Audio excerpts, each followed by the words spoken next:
What is going on, everybody? Welcome back to Blitz Sports Media. My name is Brian Linkletter, and we are back with our live start and sit fantasy football questions for Week 12. I'm going to welcome in my guy here, David. David, how we doing today? Still recovering from that game, if you even want to call it a football game on Thursday night. Let's just say the Houston Texans defense is one of the best in football right now.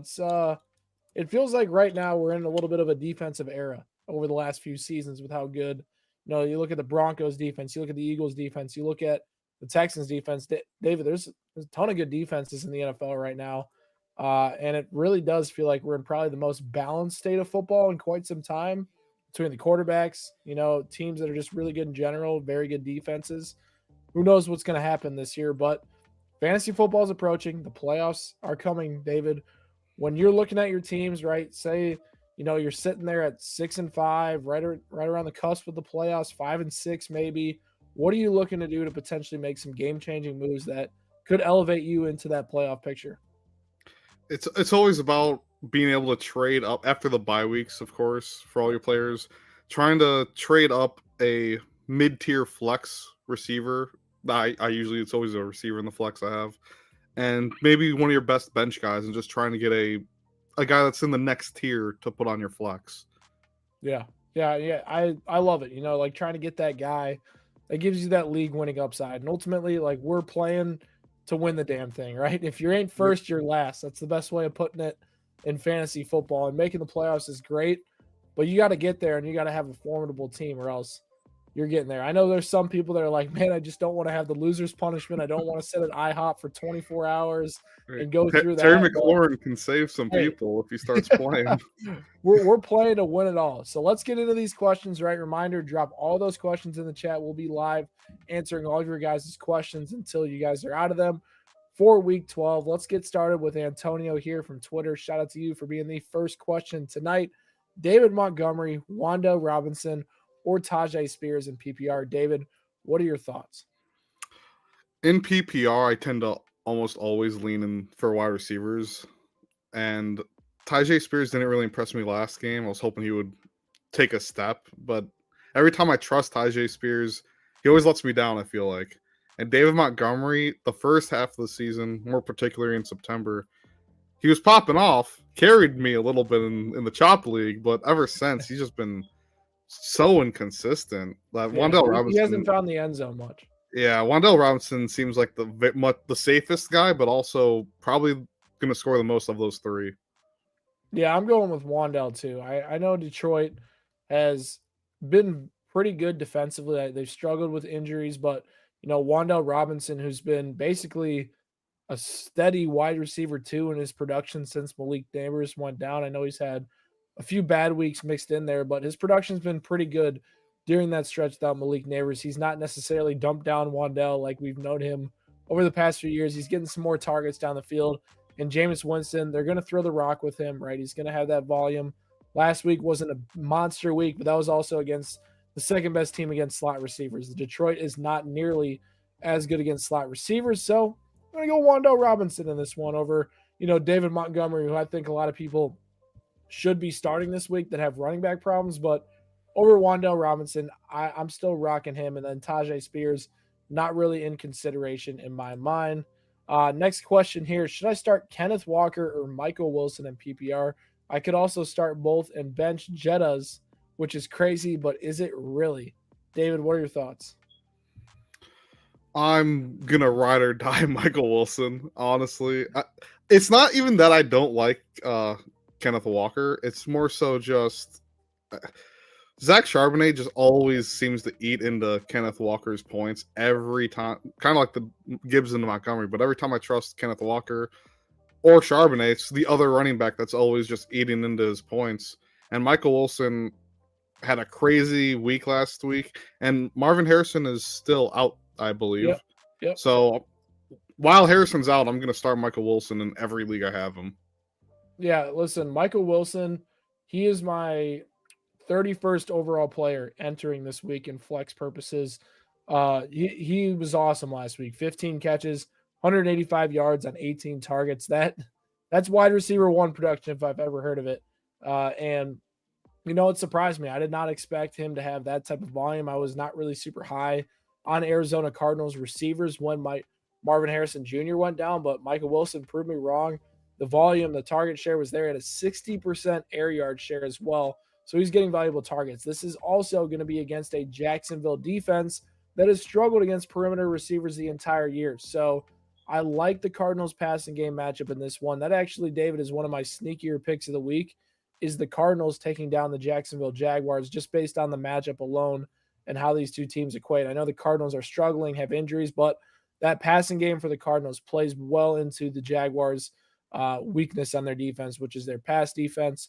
But with Kenneth Walker, I think he has a great matchup as well. But considering benching him for Justin Jefferson, I can't do it. I know Green Bay is still a tough matchup, but Jay Jettas, you just can't bench him in that spot. Are you worried about Justin Jefferson the rest of the season with JJ McCarthy at the helm, or do you think there is some positive regression to be due with Jettas?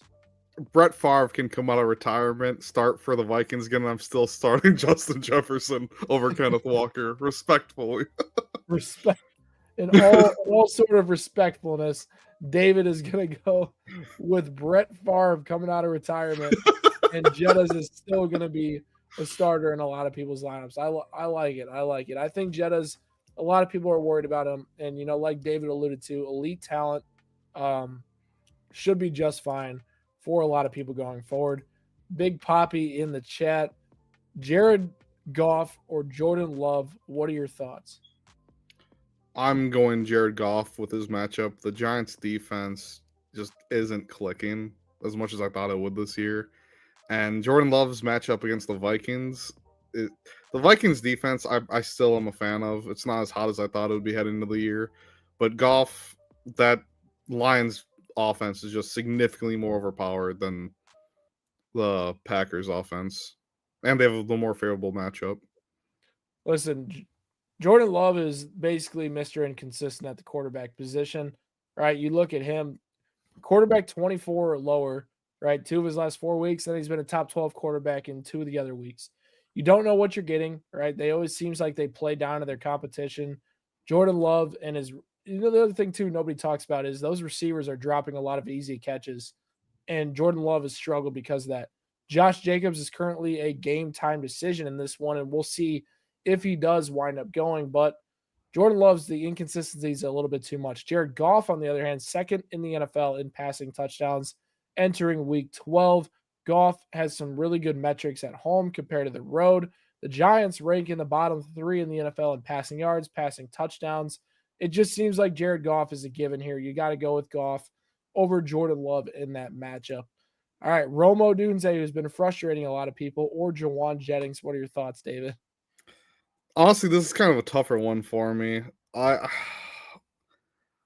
gonna stick with Rome, and it's not I'm not questioning Jennings' ability with the 49ers and Kyle Shanahan calling the plays, but it's just that Carolina team is surprising a lot of people, and I think they're on a hot streak. That defense ranks 7th, and I don't trust the Niners offense outside of CMC and Kittle to produce the numbers. Purdy will, just because he can dump it down to Kittle and CMC. But for wide receivers, I don't really trust any of the Niners. Yeah, I'm making sure Romo Dunze, right, over his last 6 games, David, under 5 points in 4 of them. Right, the stretch has been due for one. I like to say it. He's due for one. The stretch has been brutal. I can't agree with you more though on this one. And we're off to a hot start tonight as me and you are agreeing on everything. We're due soon to have one that we'll debate about. But Romo Dunze, like the talent is there. It just feels like he sometimes gets phased out of the game plan a little bit, and Caleb's inaccuracies have hurt him at times. But Romo Dunze is an incredibly good player.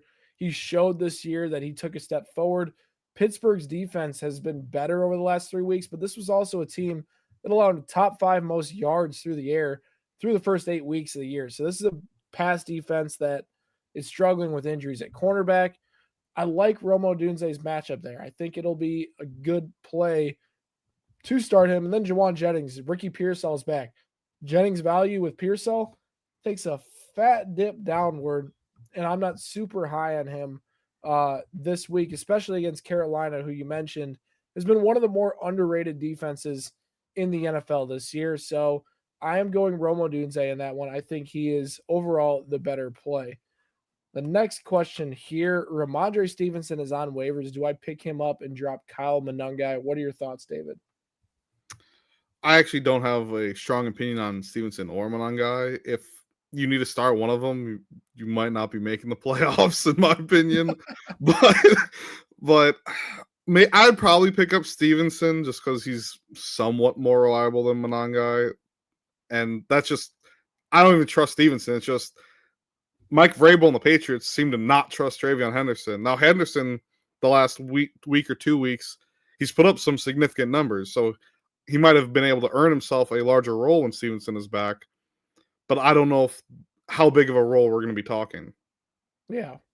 I think it's probably going to result in, don't forget about Jennings back there. They said Jennings is going to get involved too in their 3 running back committee. So I think it'll be closer to like a 50-40 split. I think Ramondre probably takes back a lot of that early down work, or maybe Ramondre's that 40% guy. But I think for right now with Kyle Monangai, basically resulted back to a 35% snap share.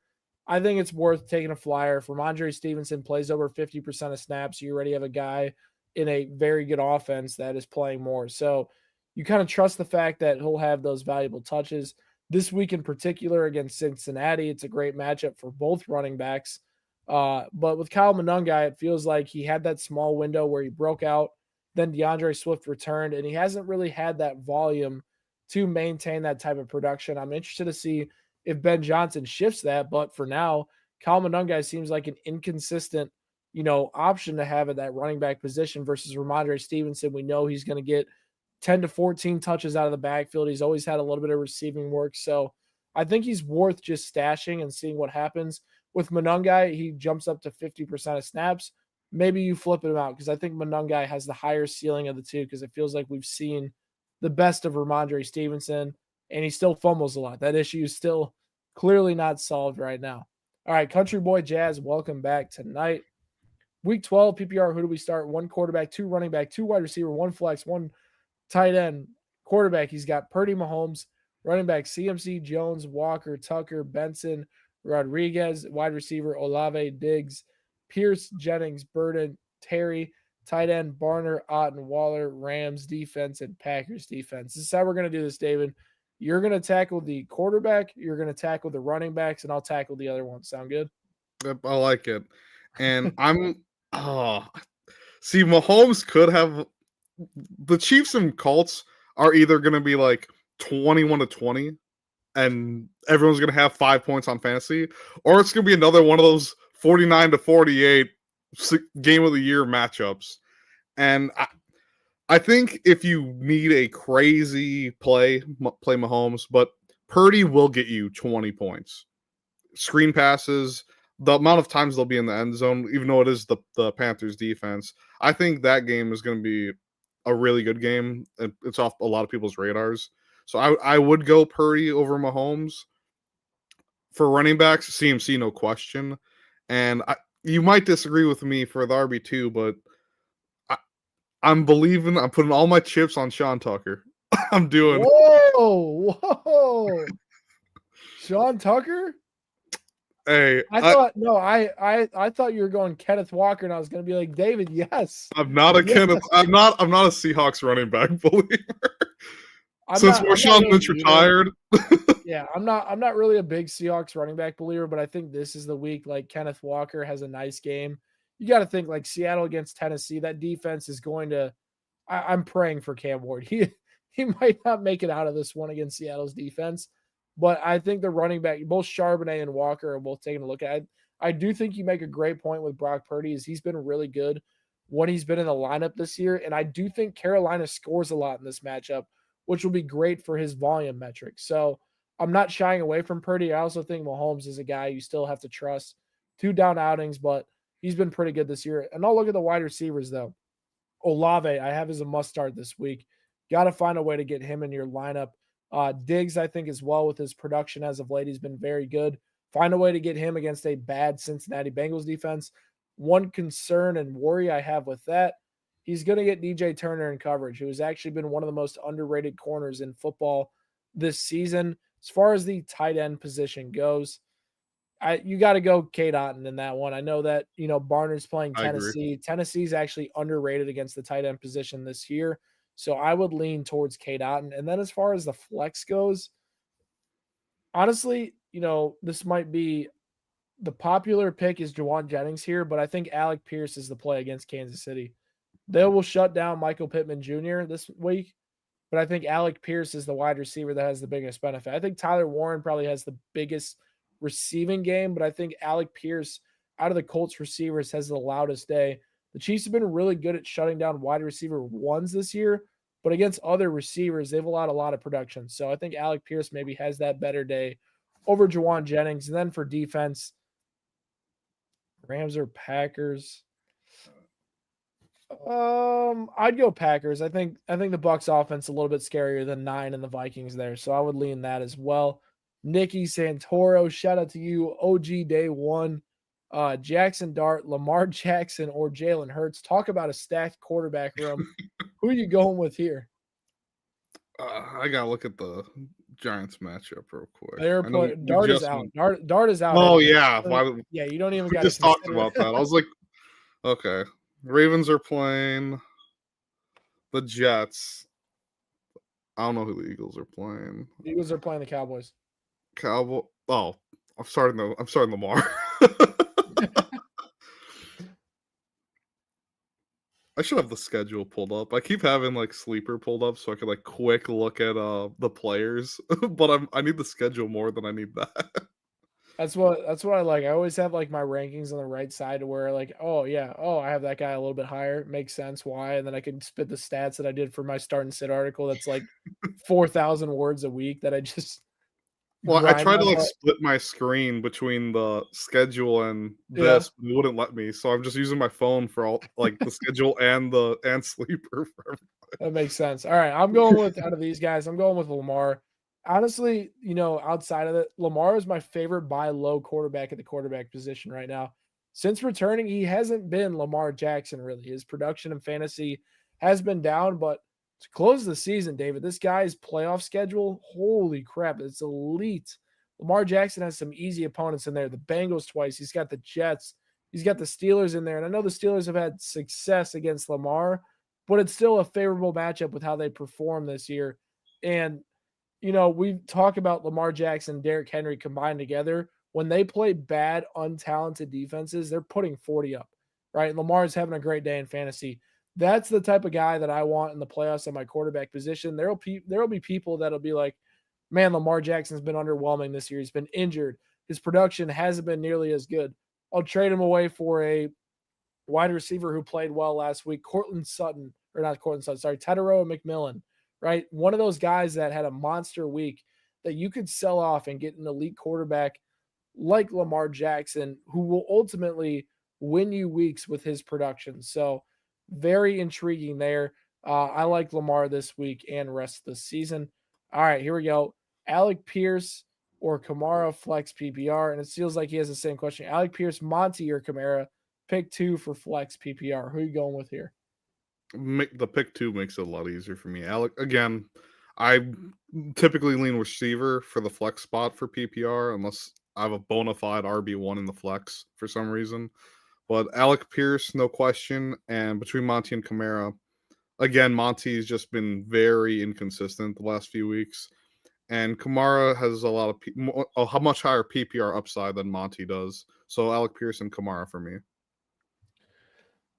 Oh man, You're gonna pick Monty over Kamara in PPR? No, I literally just talked up Alec Pierce, but I think I'm benching him out of this group because I have to stick with my guns this week, and it's partly because I have Kamara and Monty as must starts at the running back position this week.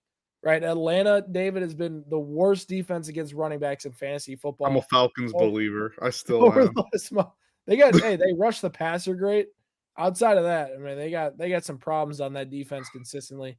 They're one of my surprise teams. Just been so upsetting. I think they just need better coaching. I think the roster.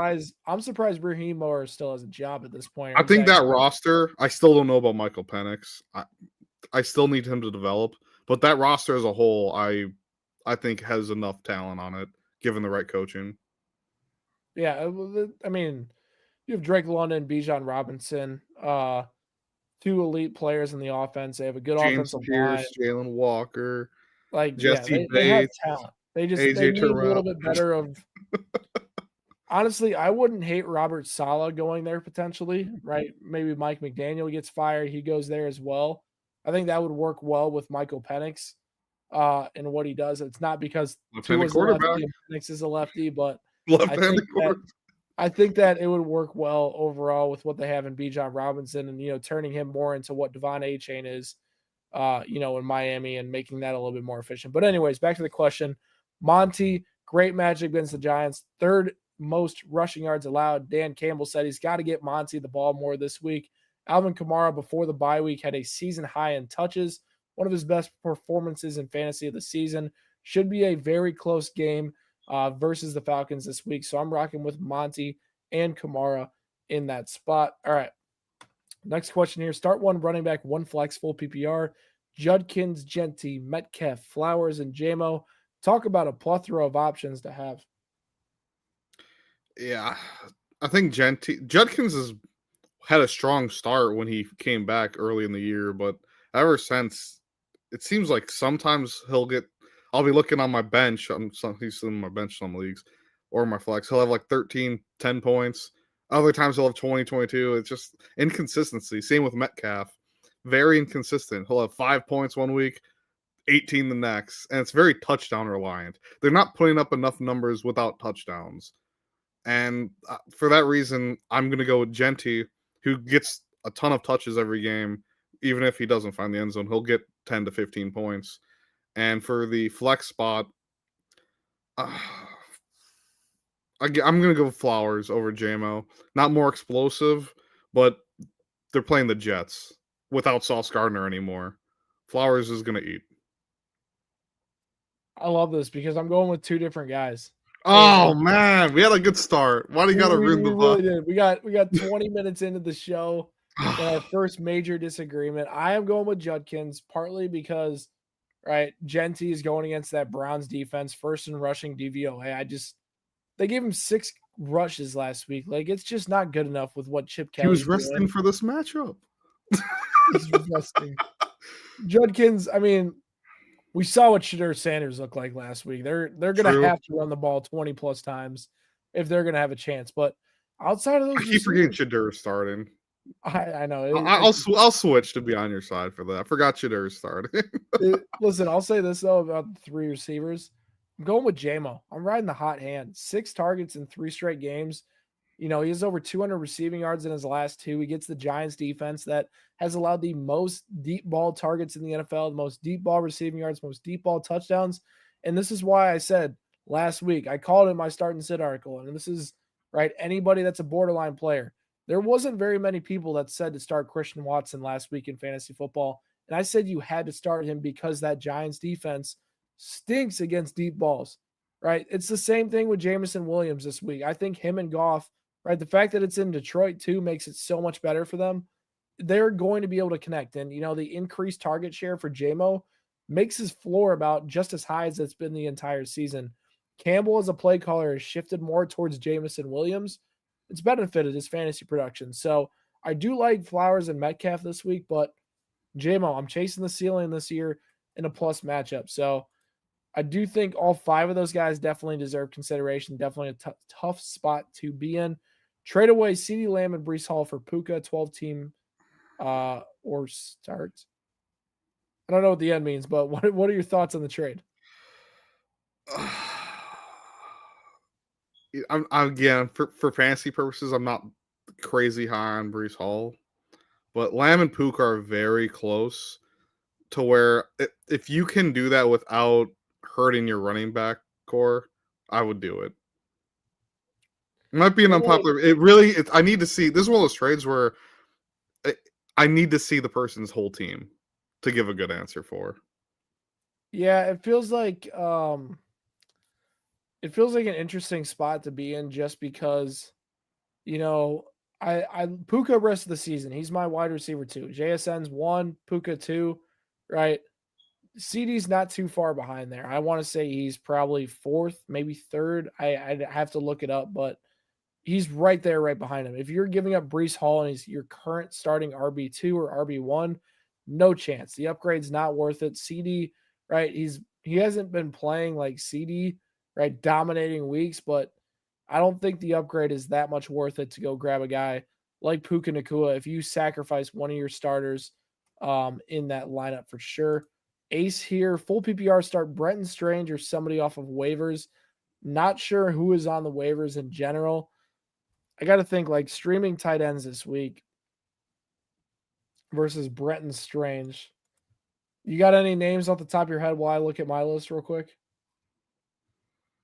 None that would be on waivers. I unpopular opinion, but I usually ride with the team I draft or players I trade. I'm not someone that's gonna like dive deep into the waivers in some leagues. Unless there's like a crazy injury. But I'd never stream tight ends. I try not to stream defenses either. I remember you criticized me heavy because I drafted the Broncos or Vikings defense and a ton of mocks. Vikings unfortunately didn't hit, but Broncos haven't been that bad. I will say this though. I do think that Steelers tight ends are an interesting play this week. The hardest part about them is you don't know which one to play on a weekly basis, right? Darnell Washington was the guy last week. Freiermuth had a big week the other week. Jonnu Smith, I think, has the most catches of the bunch, but Chicago's down 3 linebackers this week, right? They sent Tremaine Edmonds to IR. They're down their 3 starters. They're basically starting practice squad guys at linebacker, and they've already been bad this year. So I think those are worth consideration potentially over Brenton Strange. And I think another guy I take a look at in general, AJ Barner is available in a lot of leagues. He's a guy you take a look at. But Noah Fant's been really good with Flacco at the helm. No Jamar Chase, right? So some targets are definitely going to be going around in Cincinnati because the Patriots have an elite run defense. I think you maybe take your chances on one of those guys over Brenton Strange, who's just now potentially returning from his injuries, and he's going against a Cardinals defense that around the middle of the pack against tight ends, not necessarily the most favorable one. I got one for you. All right, here we go. I don't think you're gonna like it, but how are we feeling about Brock Wright against the Giants? He only had 2 catches for 8 yards, but he had 7 targets. Interesting. He's my tight end 29. It's a waiver guy. He's not going to be a top 10 guy. I think you are right though. Like I was very encouraged that the 7 targets were there last week. The Giants are tougher against tight ends than they are against other positions. I think is my biggest hesitancy with him. If he has another week where it's 5 targets, I think he becomes a, need to add him priority because Laporta's out for the year. He's not coming back. He's in an offense with Detroit that, we know they're going to score points a majority of the time. So I'm not opposed to it. I think Brock Wright, could be a sneaky option the rest of the season for a lot of these teams. All right, next question here. Start 7. Rest of the team is Baker, Darts, Judkins, Henderson, Charbonnet, Chase Brown, Tootin, Egabuka, JSN, Loveland, Otten, and Michael Wilson. I'm guessing one quarterback. He's replying to his Judkins, Genty, Metcalf thing. I think he was telling us what the rest of his team looks like. Right? Or no, he says start 7. Maybe I'm just tweaking. Yeah, I don't know. I think it's like 1 quarterback, 2 running backs, 2 wide receivers, 1 tight end. I think and then a flex. I think I'm going with Baker because Dart's hurt.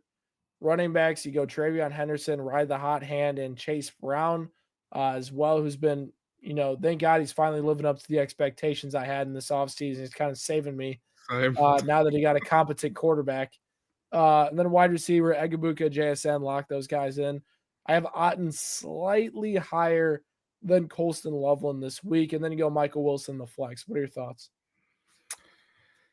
Wait, hold up. Oh, that's team in question is in reference to that Puka and Lamb trade. Oh, okay.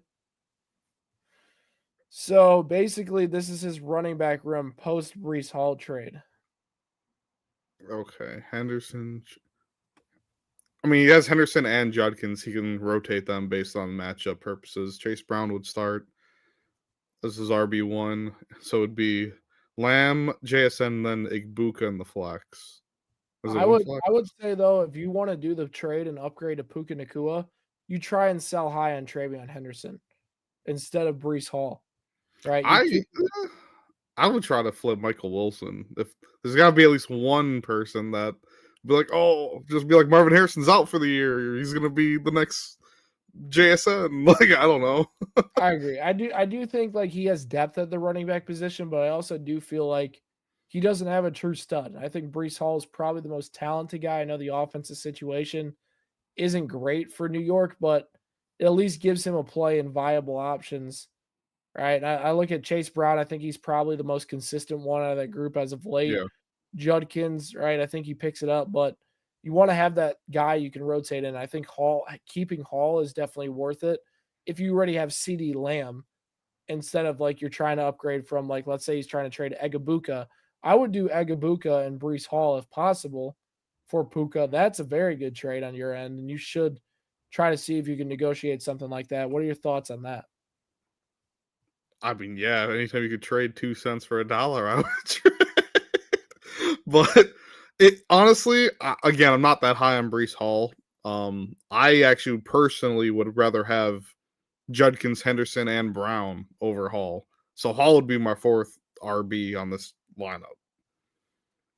So Yeah, with that, interesting. yeah, I do think he has a lot of wiggle room though. He has a lot of yeah. guys that he could potentially move and make some moves from there. All right, next question here. Would you start Dallas Goddard or Brenton Strange this week? I like Goddard, right? This is a great matchup for him against the Cowboys. Multiple guys have scored 12 plus points at the tight end position against this defense this year. Goddard had a monster week against them in week one.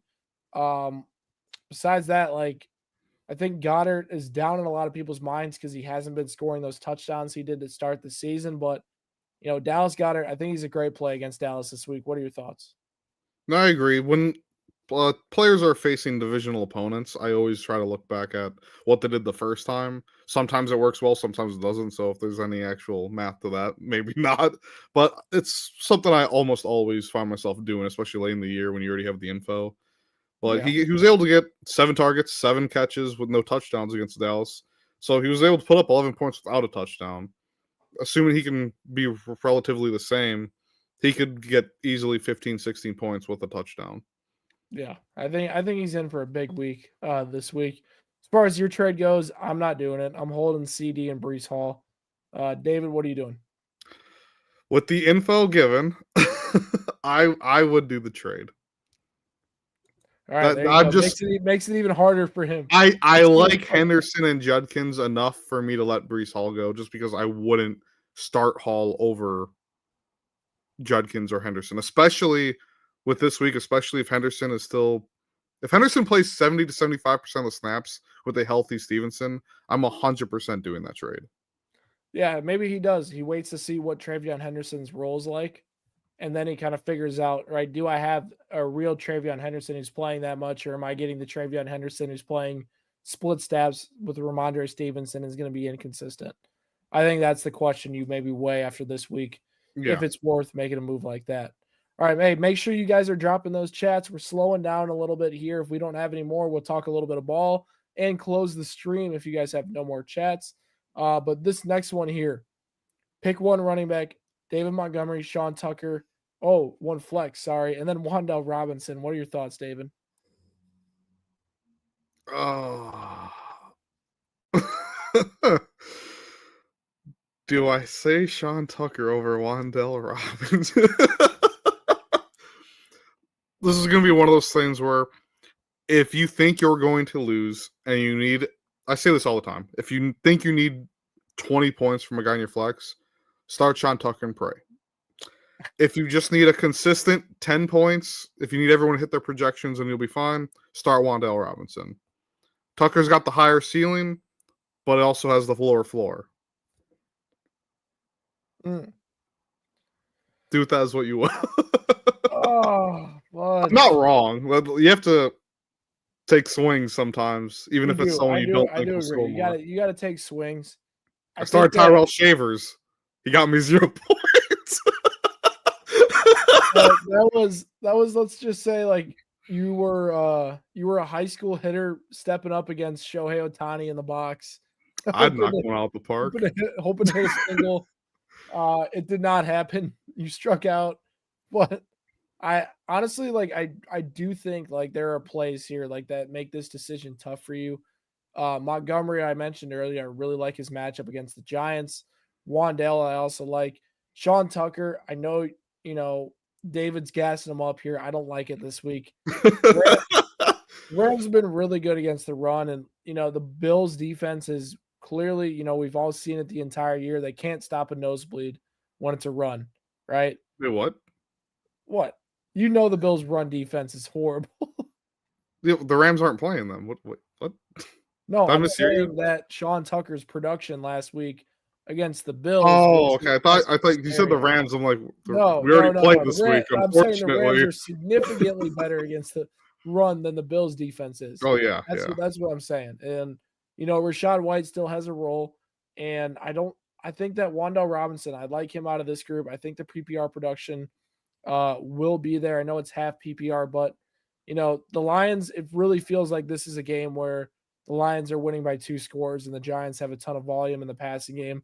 This will be one of those games where Jameis Winston has like 300 yards, 2 touchdowns, 3 interceptions, 50 passing attempts, right? There's one social media clip with him doing a funny dance, and there's another one of him doing a pick six. That's And what Isaiah Hodgins will have 170 receiving yards.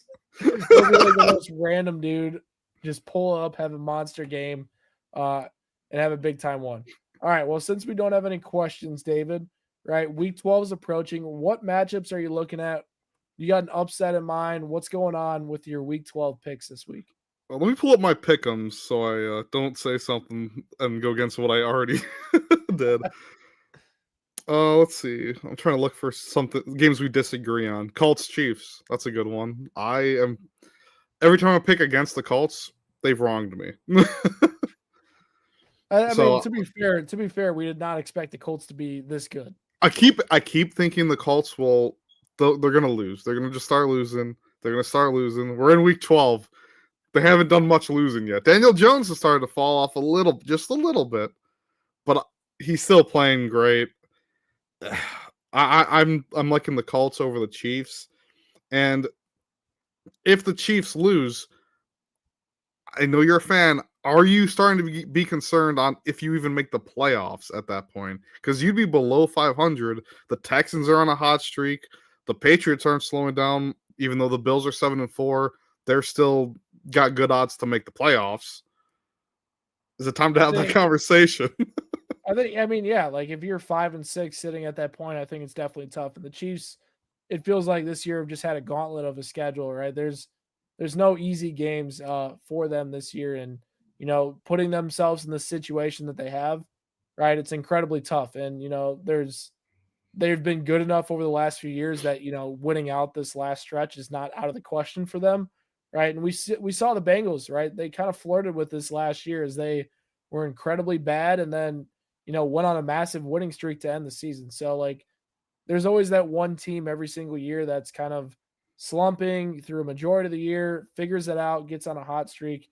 I think if there was a team to do it, it'd be the Chiefs. Like I look at the biggest thing is like they're an impossible team to predict right now because they're kind of losing in weird ways. I Right? They're feel the losing same about Buffalo.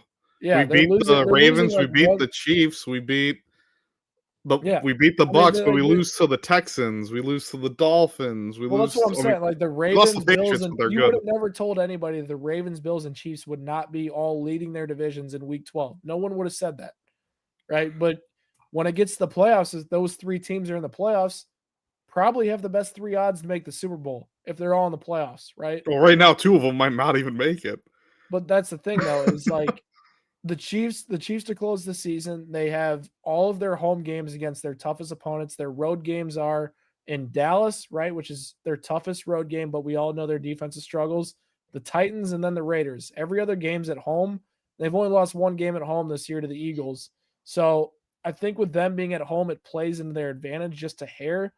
So I'm not sure. I genuinely can't Yeah. get a read on the Chiefs, and this is a guy that watched every single play of Chiefs football. They're just I not just making the pulled it up. plays. That is a nasty schedule with how They're every they're team is they're not playing making right now. plays when they need to in the fourth quarter like they have over the last few years. So that matchup, I think they match up well with the Colts, but I don't know what to expect from this team. So I Yeah. think it's going to be a good game, probably a one-score game. It's just can the Chiefs finally make that play that they haven't made this year, and we'll see what happens. We got a question in the meantime though. Pick one running back, full PPR. Oh boy, Chuba Hubbard, Tajay Spears, or Bam Knight. I think I'm going volume-driven play here. I'm going to go Bam Knight. Right, no Trey Benson this week again. Tajay Spears, like I understand he gets the snaps, he gets some screen passes, he gets some volume, but this Titans offense I want zero part of in fantasy football. Chuba Hubbard's playing under 35% of snaps nowadays with Rico Dowdle. I don't love it. Bam Knight, at least you're going to see 50% of snaps. He's going to have a decent amount of volume, at least against the Panthers, but it's not looking great. I think that Bam Knight gives you the best chance of not having a dud of like 2 points or 1 point. At least like he can have a, 12 to 15 touches and fall in the end zone type day. Yeah, I agree. Yeah. I don't. This Yeah, is probably one of the questions I'm like, please don't ask me because I could not lean any way. It's just Spears is in a Titans offense that I do not like. Hubbard's been his role looks like Travion Henderson weeks 1 through 10 right now. It's like give him the ball, he's good enough, but you got a guy like, well, I guess Stevenson's not Dowdle, but Dowdle's been insane this year. No one really expected that. But of those three, Knight is probably the safest option. They'll get you that could get you like 10, 12 points. Yeah, 100%. All right, David, biggest upset of the week. Who are you going with? Let Do me you have a big upset this week? I definitely picked a cup. There is let's see. Yes, I am the only person that picked the Buccaneers to win over the Rams. Ooh, tell me why. I like Baker Mayfield. No, in all seriousness, the every Matt Stafford on the Rams for the past like 5-6 years, at one point or another, everyone's like underestimates the Rams. They beat expectations in like the middle to late in the season, and then they're all overhyped as like one of the best teams in leagues. And then they start losing at the very end of the year, then they're out of the playoffs, other than the one Super Bowl run. It's the same every season, especially the last 2 or 3 seasons. Underrated, nothing around them. They ball out. They're great beginning September, October, November. They'll have a couple losses heading the playoffs, and then they'll lose in the playoffs. But for the Buccaneers, it seems like every year Baker is in that offense, it just gets better and better. Bucky Irving, even when Bucky's out, they have Rashad White and Sean Tucker are more than capable of carrying the load. Egbuka with Chris Godwin coming back this week, I'm pretty sure he's playing. But No, Mike Evans, he's out one more week. oh, he is out. Okay, Yeah, that's him and Bucky unfortunate. are out one more week, I think. But if they make the playoffs, the Bucks are a very dangerous team offensively, and I think they don't get the credit they deserve. And I think they can upset the Rams, who still have a very young defense. It's great, but it's still a young defense, and I think the Bucks can take advantage of that. Yeah, I think the Bucks are an underrated football team. They're at a little bit of a skid right now. Right? I think Baker and this team can play with anybody. It just seems like they're not getting over the hump against these really good teams and finding ways to execute in the fourth quarter, and especially on the defensive side. They got some stuff they got to clean up over there. My biggest upset, I got the Cardinals over the Jaguars, and I kind of alluded to it a little bit earlier. I don't know if I'm the only one going in the Cardinals in this one, but I was the only other person to pick Cardinals. I don't oh, ever you look at picked Cardinals too? yeah, I do not look Oh, I do not look at anyone else's. I usually see yours because you're right next to the schedule. I always do Like mine like last though too. I always try. Yeah, I try to do either mine's first or the last few weeks I've been pretty late to it, but I try to just avoid what everyone else is and then just look after I already make my picks. Yeah, But yeah, we're the only two that pick the Cardinals, and it's Yeah. not even that I believe in Arizona. It's just the Jags, despite their record, I think they are a much worse team than their record shows. Trevor Lawrence has 2 touchdowns in his last 3 games with more interceptions than touchdowns. And That last week they absolutely dominated the Chargers, and I told Dan this on the podcast when we're making our predictions. Is like last week I knew heading into the matchup the Jaguars matched up perfectly with the Chargers. They had a great run defense, right? The Chargers run defense stunk, right? And they were going to be able to expose that. And I still picked the Chargers, right? I went against my own logic, and I told myself I can't do that again when I see something glaring at me in front of me. And it's the Cardinals passing game against this Jags passing defense that makes me really intrigued about this upset. Jacoby Brissett's been pretty damn good since taking over as a starter for the injured Kyler Murray. The Cardinals defense, I know they have some injuries on that side of the ball, but there's been flashes there that have caused a lot of havoc, right, for opposing offenses. I think about that Dallas game a few weeks back. I just think this is a matchup, the Jaguars could drop, and it's on the road as well, I believe. And I think that Arizona just plays very well into Jacksonville's hands. And, I don't know. I think the Cardinals are going to pull this one off. It's going to be interesting because I feel like the Jaguars and the Chargers, one of those two teams will miss the playoffs in the AFC, right? The Chargers, you look at them, their offensive line, I mean, it's a disaster right now. And they have a really tough schedule to close the season, like absolute gauntlet to close the season. The Jaguars, they kind of have a cakewalk, right? But they're not really a great football team.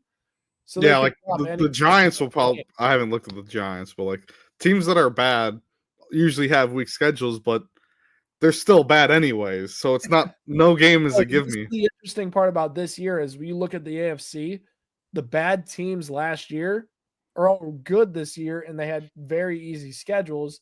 All the really good teams last year had gauntlets, and now they're kind of struggling a little bit. It's been an interesting dynamic and a flip compared to what we're used to of just the good teams taking care of business, the bad teams being bad. This has been, I don't know about your perspective, and obviously, looking at it from a Bills fan, it just feels like, the bad teams have had a little bit of a cakewalk this year, and the good teams, man, it's just been gauntlet week after week. A lot of good football teams that all these teams are playing. What are your thoughts on that? No, I agree. What I like to do is when we were talking about like these bad teams that are turning around this year, I like to look at this. I made a post in August of my 5 hot takes of the season. I don't know if you remember it. I reposted it. I got most of them right. Chicago Bears make the playoffs. I'm feeling pretty good. All right. Pipe down. There's going to be some Bears fans that watch this or hear this. What are you going to say? Slow down. The Bears are making the playoffs. Jinx them. They have enough curses on the Bears side of things. I was wrong about the Falcons. I said they would win the NFC South over the Bucks. I bought into what they were building. Might have been a year too early. We'll see about next year. Said the Patriots make the playoffs and split games with the Bills. Could come looking great. We got to beat them though, but that's looking good. The Steelers miss the playoffs and have a sub 500 record. I think they're sitting at, is it 6-4? You're 6-4 right now. Missing the playoffs is still very possible if the Ravens can win that division, and it depends on how the Chargers, Chiefs, and how the wild cards turn out. I don't know if they have sub 500, but the last one, and I remember you criticizing me when I said this a while ago.